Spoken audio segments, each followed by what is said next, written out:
ድምጻዊ አቤል ሙሉጌታ ሙዚቃ ላይ ወረደበት አይገልጸውም። በቴዲ አፍሮና በአቤል ሙሉጌታ መሃል የተፈጠረውን ነገርም በግልጽ እንመለከተዋለን። የቤተሰብ ጨዋታ አቅራቢ እጮች ይፋ ሆኗል። ስለዚህ ከነኚህ ሶስቱ ምረጡ። አንደኛ ኮሜዲያን ያሲን፣ ሁለተኛ አርቲስት ንጹህ ኃይሌ ወይም ሻሼ፣ ሶስተኛ ኮሜዲያን አዝመራው ናቸው። ከነኚህ ሶስቱ እንግዲህ ምረጡ ተብላችኋል። በህዝብ ድምጽ እንግዲህ የተመረጠው ሰው የቤተሰብ ጨዋታ አቅራቢ ይሆናል ማለት ነው። ሰላም ቤተሰቦች፣ እንደተለመደው እንግዲህ አዲስ ነገርን ይዤላችሁ መጥቻለሁ። ኢቢኤስ ቲቪ ላይ እንግዲህ ሁላችንም እንደምናውቀው ሶስት ሰዎች ለቤተሰብ ጨዋታ እጩ ሆነዋል። ከነዚህ ሶስት ሰዎች መሃል እንግዲህ ነፃነትን ሊተካልን የሚችለው ማን ነው የሚለውን አብረን እንመለከታለን። ችሎታቸውንና አቅማቸውን ተመርኩዘን በቤተሰብ ጨዋታ ላይ ብዙዎቻችን ጨዋታው እንዲቀር ድምጽ ስንሆን ነበር። ታዲያ ግዴታ እንግዲህ አጫዋች ምረጡ ከተባለ እኔ እንደ ሐሳብ አንድ የመረጥኩት ሰው አለ። አብነት አጎናፍር ለምን እንደተረሳ እኔ እንጃ። እስኪ አብነት አጎናፍር ምን አይነት ሐሳብ አለው ወይም ምን አይነት ጊዜ ነበረው? የኢትዮጵያ ሕዝብ የዚህን የጥበብ ሰው ውለታ ቅርጥፍ አድርጎ በልቷል። ልንገርህ፣ ጭራሽ ነው ያልተነገረለት። አንደርሬትድ ቶ ሙዚቃው አብነት አጎናፍር ማለት የአላዳንኩሽን ፊልም ጸሐፊ ነው። የስስት ፊልም ጸሐፊ ነው። ግጥምና ዜማ ደራሲ ነው። ሰዓሊ ነው። ሙሉ ፓኬጅ ያለው አርቲስት እንዳለ በሱ ጀማ ያሉትን ይበልጣቸው። ግን አንደርሬትድ አልተነገረም። እንደዛ የምንወደው ስስት ፊልም አላዳንኩሽን ፊልም የተደረሰው በድምፃዊ አብነት አጎናፍር። የኢትዮጵያ ሕዝብ ግን አንደርሬት አድርጎታል። ሊነገርለት ይገባል። ለምንድን ነው የምዘጋው?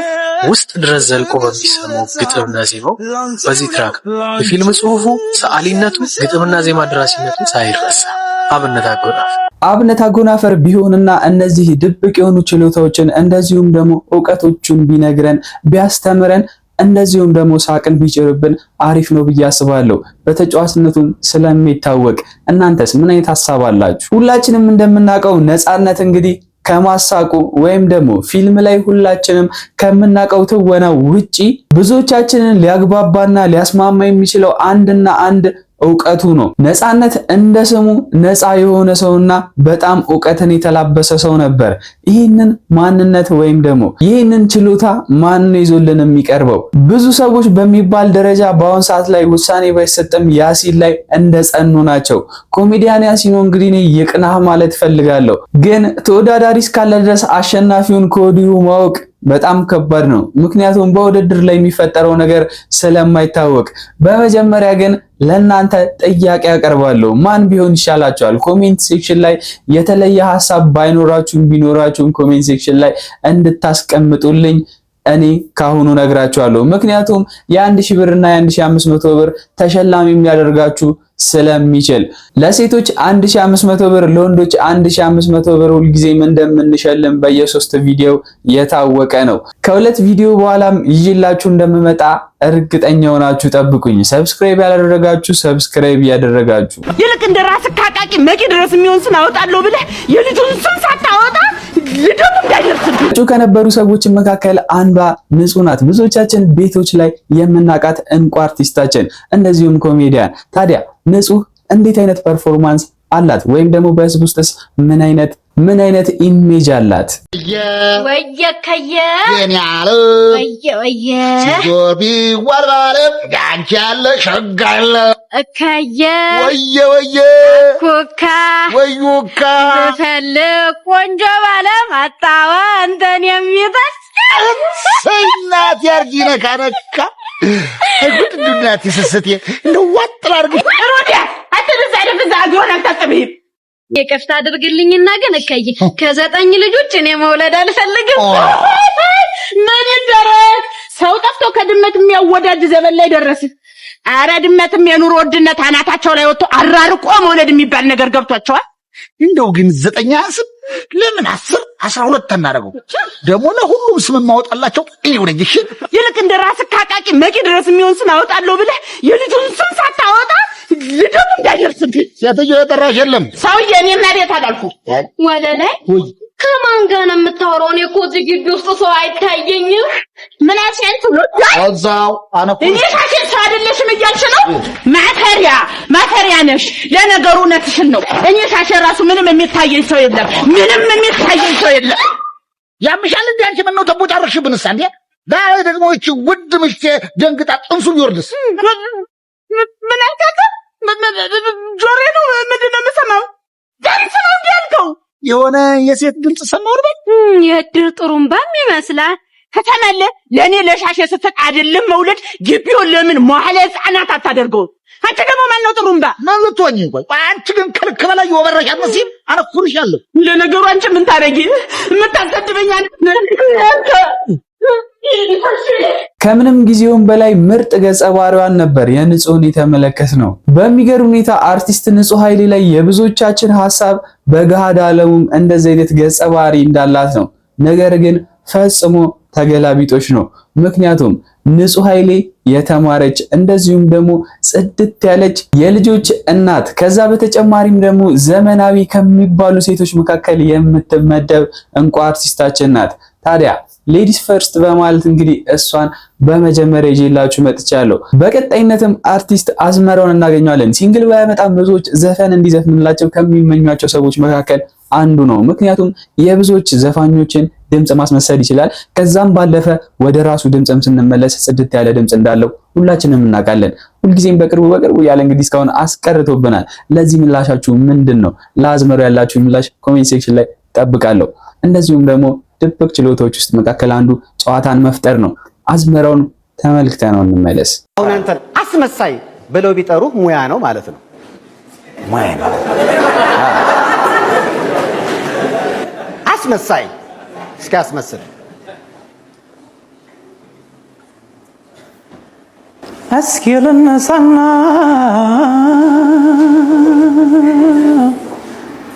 ለያዘው መንገዴን መውደድን ፍለጋ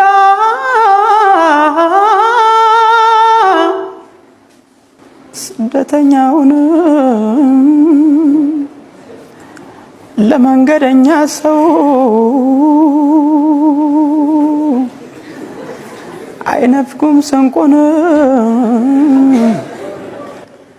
መውደድ እንዳይበላ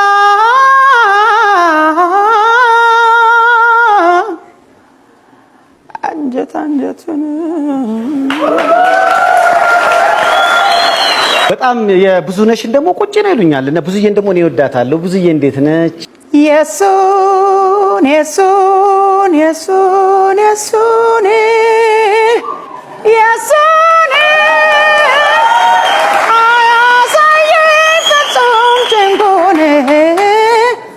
አያሳየኝ ጭንቁ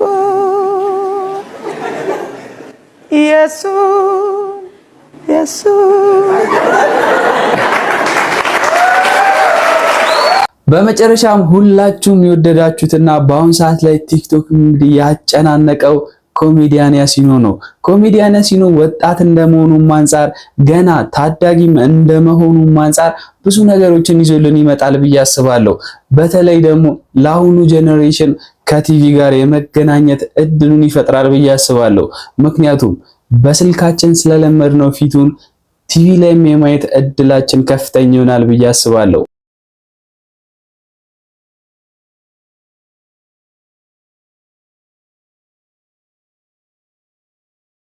ሰዓት ማርፈድህ ካልቀረ ቢያንስ ሸሚዝህን ለቅለቅ አድርጋ አትመጣም? በቀደም የገንዘብ መቀጮ ደርሰዋል አይደል? ይሄ ደግሞ የመጨረሻ ማስጠንቀቂያ ወደ ኋላ ቻልኩት። አንተ ቢነገርህ አዳምጠኝ። የቻልኩትን እየሞከርኩ ነው። የአምስት ዓመት ልጅ አለችኝ። እናቷ በቀደም ነው የሞተችባት። ለሷ ለተለነች ለልጅ ምግብ እሰራለሁ፣ ወስጄ ማቆያ አደርሳለሁ፣ ስመለስ ሁለታት ይዛለሁ። እዚህ ድረስ መጥቼ ደግሞ አምሽቼ እሰራለሁ ብቻዬን። መሰናበቻ እሺ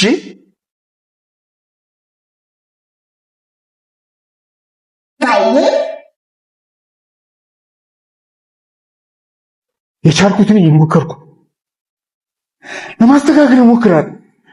ለልጄ ስትል አታባር እየሞከርኩ። ሶስቱንም እንግዲህ በራሳቸው ገጽታና በራሳቸው ችሎታ ተመልክተናቸዋል። ታዲያ በቀጣይ ይዘውልን የሚመጡትን ቪዲዮዎች በመመልከት ትክክለኛ ምላሻችሁን እንግዲህ እንደምትሰጡ እርግጠኛ ነኝ። ለማንኛውም በዚህ ቪዲዮም እንግዲህ ያገኛችሁትን ውሳኔና ያገኛችሁትን ሐሳብ እንድታሰፍሩልኝና እንድትሸለሙበት ከወዲሁ ጠየቃችኋለሁ። አንዲት እህታችን እንግዲህ በሶሻል ሚዲያ እኔ የምመኘው ሰው ማግባት በፈልገው ሰው ብላ የገለጸችው አገላለጽ እንግዲህ እኔም ለቤተሰብ ጨዋታ ተመኝቻለሁ ብላችሁ እንግዲህ ደፋር አትሉኝም? እስኪ ስሟትና ሐሳባችሁን ንገሩኝ። አስተሳሰቡ ያማረ ሰው ባይዜ ሁሉ ነገሩ ያምራል። እውነት ገንዘብ ላይኖረው ይችላል፣ መልክም ምናምን ግን አስተሳሰብ አላቅም። እነዚህ አሁን መልክ ገንዘብ ምናምን ስትል ማለት ነው አያስፈልጉም እምል ሰው አይደለሁም። በጣም ያስፈልጋሉ። ምታያት አሁን ለምሳሌ ሰው ነኝ መልክ ያለው ማይካድ ነገር ታያለ ምናምን ፋይናንሻሊ የሆነ ስቴብል የሆነ ሰው ትፈልጋለህ ምናምን። ግን ለኔ አስተሳሰብ ወሳኝ ነው። ገንዘብ ይዞ ከሌለ ምንድነው ትርጉሙ? አገላለጿና ዕውቀቷ እሷ ራሱ በጣም ደስ ይላል። የተመኘችውም እንግዲህ ለሁላችሁም ሴቶች እንዲሳካላችሁ እኔ ጸሎቴ ነው። እንደዚሁም ደግሞ አስቀድሜም እንግዲህ የነገርኳችሁ አንዳንድ ነገሮች ነበሩ በቴዲ አፍሮና በአንድ ዘፋኝ መካከል የተፈጠረ አለመግባባት። አቤል ሙሉጌታ ሁሉንም ነው ጥርግርግ አድርጎ ዘፈንን አራክሶ የተናገረው። ይሄ ሁሉ ሀብት አካብተበት እንዴት እንደዚህ አራክሰ ታወራለህ? እንዴትስ እንደዚህ ተጠየፍከው? በማለት እንግዲህ ብዙዎች እየተናደዱበትና እየወረዱበት ይገኛሉ። እንመልከተው። ድምፃዊ አቤል ሙሉጌታ ሙዚቃ ላይ ወረደበት አይገልጸውም፣ ወረደበት። ድምፃዊው ሙዚቃ ካሁን በኋላ አቁሜያለሁ ብሏል። በዘፋኝነቱ ህይወት ላይ ግን ከባድ የሆነ ትችት ሰንዝሯል። መረጃውን በአጭሩ አቀርብላችኋለሁ። ድምፃዊ አቤል ሙሉጌታ ከዓለማዊ የሙዚቃ ማለትም የዘፈን ዓለም ሙሉ በሙሉ መውጣቱንና ወደ ክርስትና እምነቱ ወይም ወንጌል መመለሱን በይፋ አስታውቀዋል። ድምፃዊው መጋቢት 21 ቀን 2018 ዓ.ም በማህበራዊ ገጹ ባሰፈረው ሰፊና ስሜታዊ መልእክት ውሳኔው ከማሳወቅ ባለፈ እስካሁን ሲንቀሳቀስበት የነበረውን የሙዚቃ ኢንዱስትሪ በከፍተኛ ሁኔታ አብጠልጥሎታል። አቤል ዘርፉን ቆሻሻ፣ የውሸት መልክና በውስብስብ አጋንንታዊ አሳር የተያዘ ሲል የገለጸው ሲሆን ዓለማዊ ዘፋኝነት ከስካር ጋር ፈጽሞ የማይነጣጠል መሆኑን በመግለጽ በዘርፉ ላይ ያሉ የቀድሞ የሙያ አጋሮችም ይህንን ዓለም ትተው እንዲወጡ ጥሪ አቅርቧል። ይህ የአቤል እርምጃና መግለጫ በኪነ ጥበቡ ማህበረሰብና በተከታዮቹ ዘንድ የተለያዩ አስተያየቶችን ፈጥሯል። በአንድ በኩል የእምነቱ ተከታዮችና የሃይማኖት አባቶች የወሰደውን እርምጃ በከፍተኛ የደስታ ስሜትና የጠፋው ልጅ ተገኘ በሚል አቀባበል የተቀበሉ ሲሆን፣ በሌላ በኩል ግን ድምፃዊው ለዓመታት ሲተዳደርበትና ስም ሲያተርፍበት የነበረው ሙያም በአጠቃላይ አጋንንታዊና ቆሻሻ ብሎ መፈረጁ የሙዚቃ ኢንዱስትሪውን አጠቃላይ ገጽታ በጥቁር ቀለም የሚቀባና ሚዛናዊነት የጎደለው ትችት ነው የሚሉ ወገኖች አልጠፉም። በመግለጫው ላይ ጎልቶ የወጣው ሌላው ነጥብ ደግሞ አቤል በዓለማዊው ዓለም ውስጥ ያለ የጻፈው መንፈሳዊ መዝሙር የሚመለከት ነው። ድምፃዊው በ2003 ዓ.ም በራሱ አገላለጽ በሪያ ሰፈር ማለትም በጨለማው ዓለም ሆኖ የአባቱን ቤት በናፈቀበት ወቅት እሰይ የተሰኘውንና በዘማሪ በረከት ዓለምም ተዘምሮ ከፍተኛ ተወዳጅነትን ያተረፈውን መዝሙር መጻፉን ይፋ አድርጓል። ከዚህም በተጨማሪ ከ2005 እስከ 2007 ባለው ጊዜ ውስጥ ዓለማዊ ሙዚቃን አቁሞ እንደነበር፣ ነገር ግን በድጋሚ ፈተና በዝቶበት ወደ ዘፈኑ ዓለም ተመልሶ እንደነበር በግልጽ አምኗል። ይህ ታሪኩ አሁን የወሰደው የንስሐና የመመለስ ውሳኔ ምን ያህል ጽናት ይኖረዋል የሚል ጥያቄን በአንዳንድ ታዛቢዎች ዘንድ ማስነሳቱም አልቀረም። ከዚህ ሁሉ መንፈሳዊና ስሜታዊ ተረት ጀርባ ግን ግልጽ የሆነ የሚዲያና የኮንቴንት ዲስትሪቢዩሽን ስትራቴጂ አብሮ ታይቷል። አቤል ይህንን የለውጥ ምስክርነት በሰጠበት ዕለት አዲስ በከፈተው የዩቲዩብ ቻናል ላይ 2 አዳዲስ መንፈሳዊ መዝሙሮችን ከቀኑ 11 ሰዓት ላይ እንደሚለቅ ለተከታዮቹ አሳውቋል። ይህ አካሄድ አርቲስቱ ከዓለማዊ መድረክ ሲወጣ የዲጂታል ገቢና የኪነ ጥበብ ተሰጥኦን ሙሉ በሙሉ ወደ መንፈሳዊ ማለትም ጎስፕል ኢንዱስትሪ በማዞር አዲስ የሙያ መስመር በይፋ መጀመሩን ያሳያል። የአቤል ሙሉጌታ ውሳኔ በኢትዮጵያ የኪነ ጥበብ ታሪክ ውስጥ ከዓለማዊ ወደ መንፈሳዊ የሙዚቃ ዘርፍ የተሸጋገሩ አርቲስቶችን ቁጥር ከፍ የሚያደርግ ነው። ይሁን እንጂ የሰነዘረው ከባድ ትችትና የለውጡ ሂደት በቀጣይ በሚያወጣቸው ስራዎችና በሚያሳየው ጽናት የሚመዘን ይሆናል። ከዚህ ቀደም ከቴዲ አፍሮ ጋር በነበራቸው ግጭት እንግዲህ እንደዚህ ጥበብን በጡጦ ሰጥቶ እንዴት እሱ ላይ ተወርዳለ በማለት እንግዲህ ብዙ ሰዎች ሲናገሩት ነበር። አሁንም በዚህ ሐሳቡ እንግዲህ ሃይማኖቱን በመቀየሩ ምክንያት እንደዚህ ብሎ ብዙ ነገሮችን ተናግሯል። ለአንዴና ለመጨረሻ ጊዜ አንቅሮ ተፍቷል በማለት እንግዲህ ሐሳባቸውን የገለጹ ሰዎች ነበሩ። ቴዲ አፍሮን በአሁኑ ሰዓት ላይ በተለያዩ ሁኔታዎች ላይ ስሙ እየተነሳ ይገኛል። ከነዛም መካከል ሄሎ ታክሲ ነው። ምንም በማይመለከተው እንግዲህ ወንጀለኛ ሊሉትና ሊወነጅሉትም እየሞከሩ ይገኛሉ። ነገር ግን አለመግባባት መሆኑንም በዛው እየጠቀሱ ይገኛሉ። እዚህ ፎቶ ላይ የምታዩት ሰው ማን ነው? እንደዚህ ቀይ የተሰመረባቸው አንደኛው አብርሃም ግዛው ነው።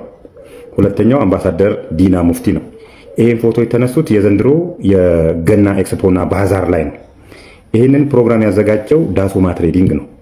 ዳሶማ ትሬዲንግ ማን ነው ብለን ስናየው ደግሞ ዳሶማ ትሬዲንግ ማለት የፊንቴክ ኢንቨስትመንት ባለቤት የሆነው የአቶ ዳንኤል ዮሐንስና እስጢፋኖስ ዮሐንስ የወንድሙ ነው።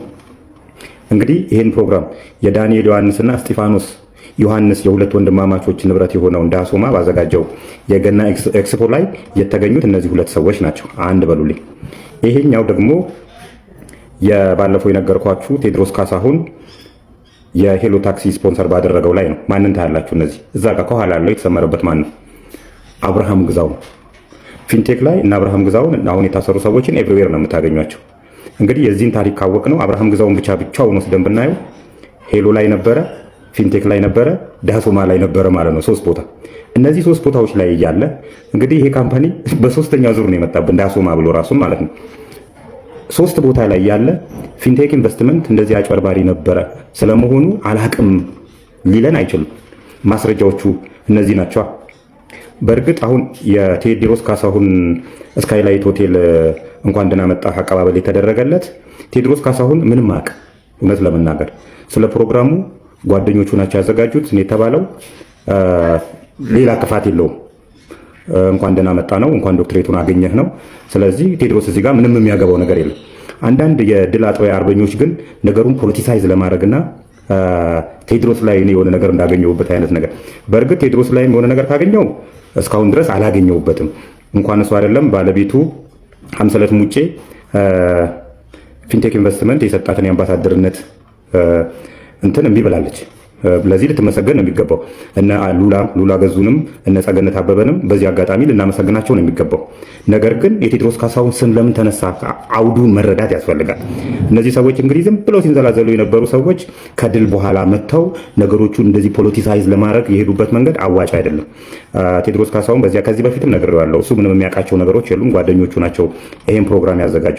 ዋናው ነገር ምንድነው? እሱ እነዚህ አርቲስቶችና ቲክቶከሮች ፊንቴክ ኢንቨስትመንትን አላቀውም ነበር፣ እንደዚህ አይነት ድርጅት መሆኑን አላቀውም ነበር የሚለው ነገር በማስረጃ እንዳረጋገጥላችሁ ከ1 2 3 ጊዜ ያቁታል ለማለት ነው የአውዱ ማጠንጠኛ የሚሆነው።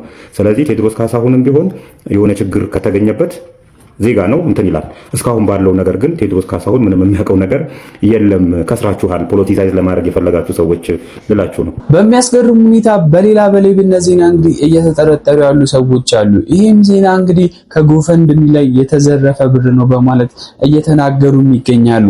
በፓስተሮች የተደረገ አሳፋሪ ድርጊት ነው። እንመልከተው። ሰበር ዜና ይዘን መጥተናል። አክሊሉ ተስፋዬ ስለሚባል ግለሰብ ነው። የድሮ ፕሮፌት የነበረ ግለሰብ ነው። ለህፃናቶች ጎፈንድሚ ሰበስባለሁ፣ እርዳታ ሰበስባለሁ የሚል ግለሰብ የነበረ ግለሰብ ነው። የዲኤንኤ ውጤት ጭምር እጃችን ላይ ገብቷል።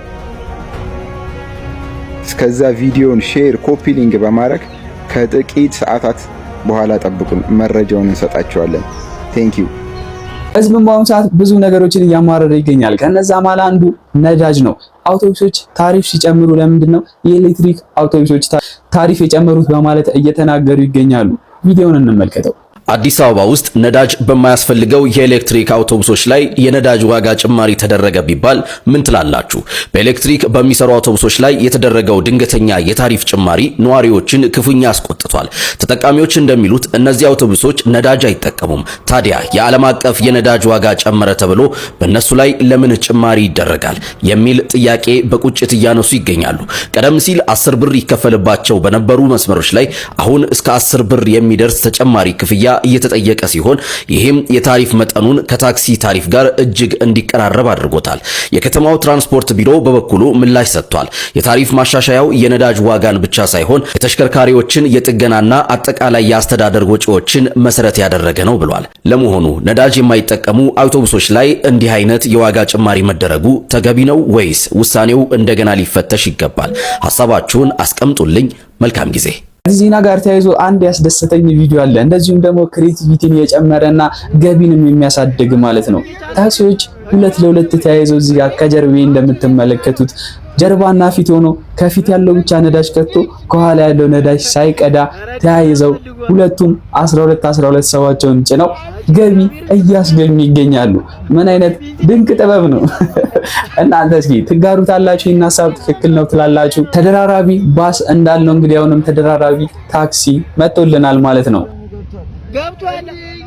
አበሻ ማኝ ነው። በእናትህ ስራ ፈጠራ እኮ አበሻ ማኝ ነው። እግዚአብሔር ስራ ፈጠራ ነው። ምን ሆነ ነው? ትክክል እኮ ነው። ትክክል ነው።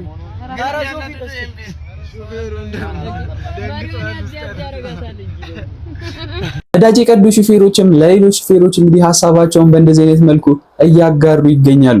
ብርድ ልብስን ያዙ፣ ምግብ ስንቅ ያዙ፣ እንደዚሁም ሽንት ቤት መተጠቀሙበት ቦታ አስቡበት እያሉ ይገኛሉ። እንኳን አብሮ ደስ አለን። ቀዳው ምን ከበደህ? ያው በጣም ብዙ እንትን ነው። ይኸውልህ እዛ መዋልም ማደርም ስላለ ልብስ በደንብ ያዝ። ልብስ ያዝ በደንብ። ሁለተኛ መጸዳጃ በጣም ችግር ነው። እዛ ካባ ጫካ ውስጥ አጋድም ነው እንደምንወጣው አይደለም። ታውቂያለህ? እንደዛ አይደለም። አዲስ አበባ እኮ የተሰለፍከው። በቃ እኔ አሁን ብዙውን በቆሎና በውሃ ነው ያሳለፍኩት። ቆሎና ውሃ ነው የተጠቀምኩት። በዚህም ጾም ስለሆነ እንትን አለልኝ። በስነ ልቦናም ተዘጋጅ። በስነ ልቦና ተዘጋጅ። ምን አገናኘው? ይኸውልህ ይሄን ሁሉ ቀን ተሰልፈህ አንተ ልክ ሊደርስ ሲቃረብ ነዳጅ አለቀ ልትባል ትችላለህ። አየህ?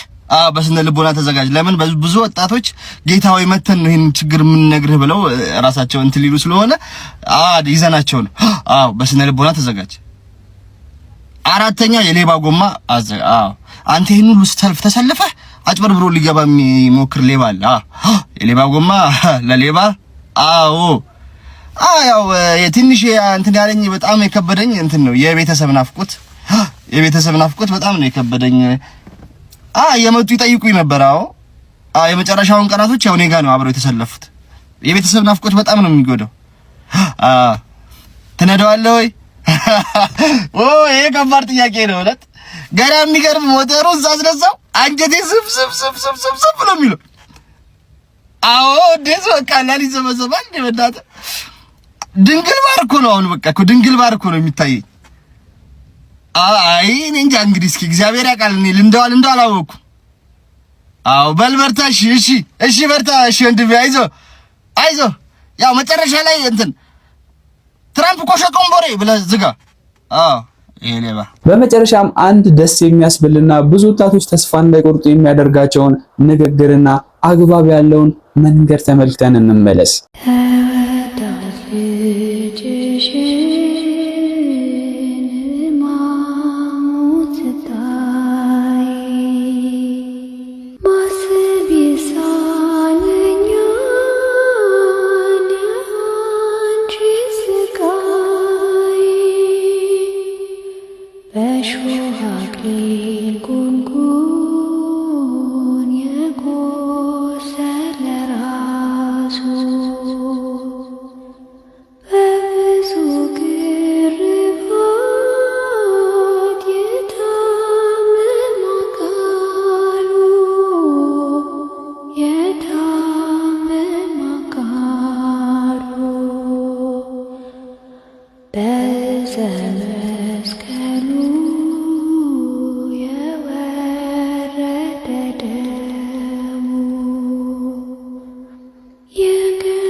አስተውላችሁት ከሆነ አብዛኛውን ጊዜ ልክ በቃ ላይፋችንን ለመቀየር ወደ እግዚአብሔር ትንሽ ጠጋ ለማለት ስንሞክር ትንሽ ጥረት ስናሳይ በቃ ዘሞመንት ያንን ነገር ስናደርግ የሆነ የሚገፋን ከባድ ኃይል አለ የሚፈታተን በቃ ነገሮች ድብልቅልቃቸው ይወጣሉ ምናምን ኤቭሪቲንግ ተርንስ አፕሳይድ ዳውን። ይሄን ቪዲዮ የምሰራላችሁ የሆነ እኔ ኤክስፒሪየንስ ያደረጉት ነገር ስለሆነ ነው እንጂ ላይክ የሆነ የተለየ ነገር ለመስበክ ምናምን ነገር አይደለም።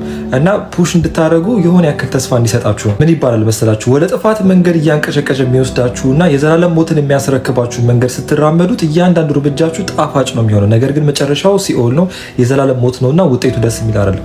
በተቃራኒ ደግሞ ወደ እግዚአብሔር መንግስት የሚያስጠጋችሁን እግዚአብሔርን የምታገኙበትን መንገድ የሚያመቻችላችሁና እናንተም ደግሞ ታላቅነታችሁን የምትጎናጸፉበትና ለውጥን የምታገኙበትን መንገድ ሀ ብላችሁ መራመድ ስትጀምሩ የዛኔ በቤታችሁ አይታችሁት የማታውቁትን ስቃይ መሰቃየት ትጀምራላችሁ።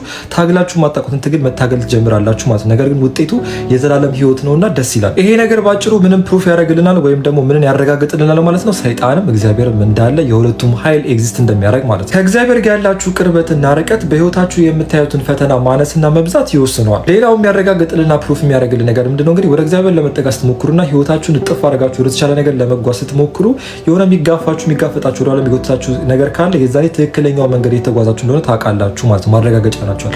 ለምን ካላችሁ ምክንያቱም ከእግዚአብሔር ጋር ርቃችሁ ከነበረ ቅድም እንዳልኳችሁ አስተውሉ። እንግዲህ ከእግዚአብሔር ጋር ቅርብ ከነበራችሁ ያን ያክል ስትራግል አታዩ ትችላላችሁ።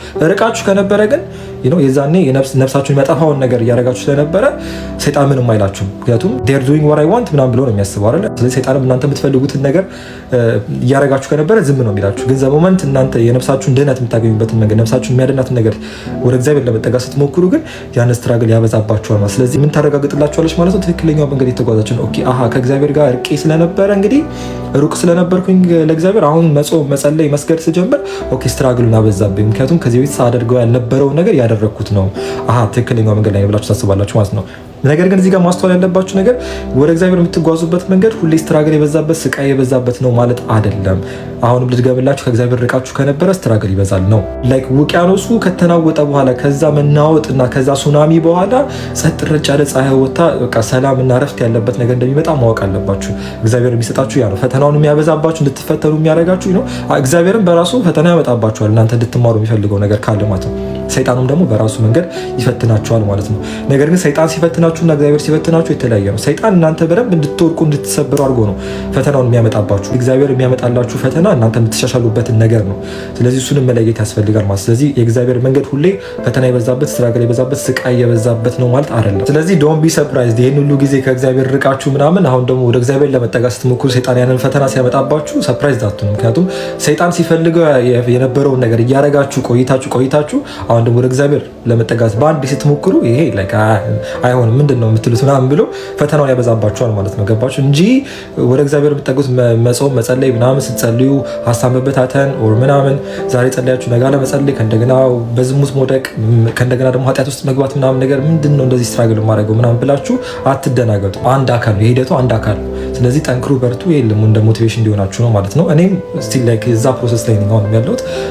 ጀስት ኖቲስ ስላደረኩት ነው ፓተርኑ ኖቲስ ስላደረኩት እናንተም እንድታውቁት ብዬ ነው። በዛሬ ይዤላችሁ የመጣቸው ቪዲዮዎች እነዚህ ነበሩ። በእርግጠኝነት የሆነ ቁም ነገር አግኝታችኋል ወይም ተዝናንታችኋል ብዬ አስባለሁ። በቀጣይ ቪዲዮም እስከማገኛችሁ ድረስ ቸር ቆዩልኝ ያልኩኝ ራሳችሁን ለተሸላሚነት እጩም እንድታደርጉ ከወዲሁ ቀሰቅሳለሁ፣ አነቃችኋለሁ።